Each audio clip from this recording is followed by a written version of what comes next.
Hello everyone, good afternoon. আজকে চলে আসলাম একটা ভিডিও নিয়ে। এটা জামাই ষষ্ঠীর দিনের ভিডিও। জামাই ষষ্ঠীর দিন আমরা যা খাওয়া দাওয়া করেছিলাম সেই ভিডিও তো সব কিছু তো তুলতে পারিনি, কারণ জামাই ষষ্ঠীতে বাড়িতে লোকজন অনেক ছিল।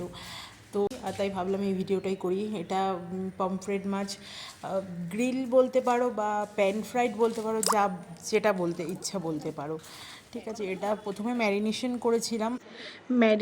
করেছিলাম টক দই আর জিরের গুঁড়ো, লঙ্কার গুঁড়ো, হলুদ গুঁড়ো আর সঙ্গে একটু গোলমরিচের গুঁড়ো দিয়েছিলাম। দিয়ে ম্যারিনেশন করে 1 ঘন্টার মতো ফ্রিজে রেখে দিয়েছিলাম। আর রাখার পরে তারপরে যেমনভাবে আমরা নর্মালি মাছ ফ্রাই করি সেভাবেই আমরা ফ্রাই করেছিলাম। ফ্রাইটা অবশ্য আমি করিনি, ফ্রাইটা আমার দিদি করেছে। বাকি সব কিছু আমি করেছি। ঠিক আছে, শুধু ফ্রাইটাই দিদিকে বলেছিলাম করতে, কারণ আমি একটু ব্যস্ত ছিলাম। তো দেখো তোমরা কেমন করে ফ্রাইটা করলাম। যদি ভালো লাগে তাহলে একটা লাইক করো, পুরো ভিডিওটা দেখো, আর যদি মনে হয় তাহলে সাবস্ক্রাইব করো। Thank you.